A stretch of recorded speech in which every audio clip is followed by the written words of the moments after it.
I never imagined I'd end up in the crosshairs of our HOA president's vendetta, but life has a way of surprising you. My name is David Carter, and I've lived in Maple Grove Estates for 5 years without a hitch. That all changed 6 months ago when Susan Mitchell was elected Homeowners Association president. From the moment she took charge, it was clear Susan saw her role not as community service, but as her personal kingdom. Susan was in her mid-50s. With a razor-sharp pixie cut, she got trimmed every 3 weeks like clockwork. Her routine was as inflexible as her attitude.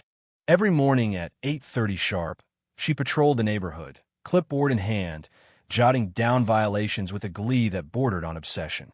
Trash bins out a minute past pickup time? Violation. Lawn a fraction too long? Violation. Christmas lights up a day too late? You bet that's a violation. I flew under her radar until last month when I committed the ultimate crime, planting red roses instead of the HOA-approved white ones. Within 24 hours, I got a notice demanding I rip out the unauthorized plants or face a $50 daily fine. When I explained that the soil pH would likely fade them to white eventually, Susan dismissed me with a flick of her wrist. We can't have people planting whatever colors they please. It'd be chaos. I gave in because arguing over flowers felt pointless, but I could tell it gave Susan a thrill she savored. After that, I noticed her lingering near my house more often, like she was hunting for another slip-up. Little did I know, this was just the start of her bizarre mission to control every detail of my life in the neighborhood. The real trouble kicked off when I ordered a new tablet for my work-from-home job. I got a delivery notification saying the package had arrived, but when I checked my porch, it was empty. Thinking it might have been misdelivered or stolen, I contacted the delivery company. They confirmed it had been handed to a property representative who claimed authority to accept packages for the whole community. I knew exactly who that was. I called Susan, keeping my voice calm despite my rising anger. "Susan, did you happen to take a package addressed to me today?" "Yes, I did," she replied, her tone dripping with that smug satisfaction I'd come to dread. "As HOA president, I've started a new package security protocol. All deliveries now go to my house for verification and proper distribution. It prevents theft and keeps our community looking tidy by avoiding unsightly packages on porches." I took a deep breath. "Susan, that's not within the HOA's rights. You can't just intercept people's mail and packages. That's actually illegal." She laughed like I told a bad joke. "Don't be so dramatic, David. I'm doing everyone a favor. You can pick up your package between 4 o'clock and 4:15 this afternoon. That's the designated pickup window." The problem was I had a critical video call scheduled right during that time, which I explained. "I'm sorry, but that doesn't work. I need my package now, and you had no right to take it." Susan's voice turned cold. "Those are the hours. If you can't make it, you'll have to wait for tomorrow's window same time."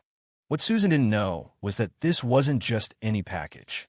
Along with the tablet, I'd ordered my monthly prescription medication, which needed temperature-controlled handling and had to be refrigerated within a specific time frame. The pharmaceutical company embedded tracking devices in these packages because of their value and sensitivity. I tried reasoning with her one last time. "Susan, this package has time-sensitive medication that needs to be refrigerated. It's tracked by the drug company. Please, I need it now." "Everyone's got an excuse, David," she said with an exaggerated sigh. "If I make an exception for you, I'd have to do it for everyone. Rules are rules." At that point, I knew talking to Susan was pointless.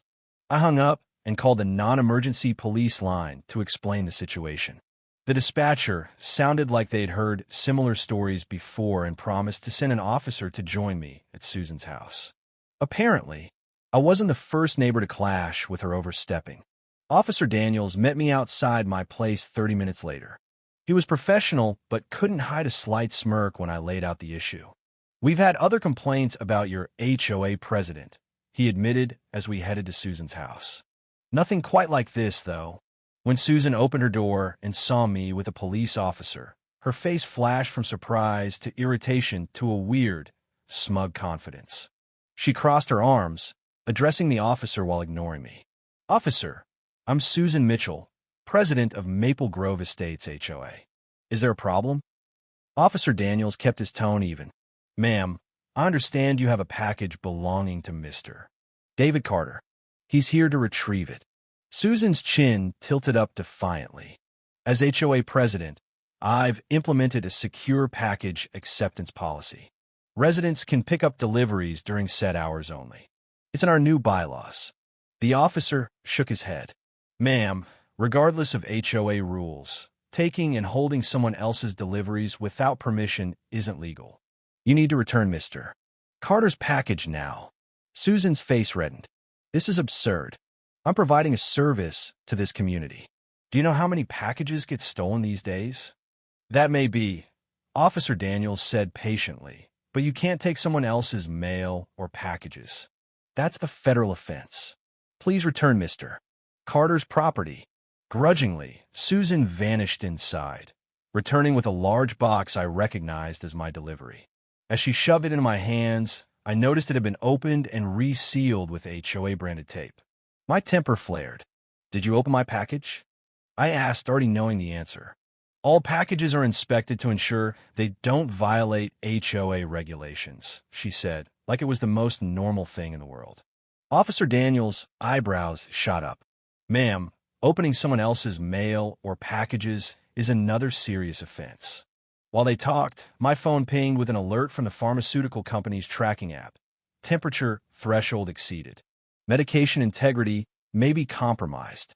I showed it to the officer, explaining that the medication needed refrigeration and might now be ruined because of Susan's meddling. That's when things took a sharp turn. The officer asked Susan if she had other residents' packages, and her hesitation spoke volumes. After getting a warrant, they found she'd turned her guest room into a makeshift sorting hub filled with dozens of packages addressed to neighbors many opened.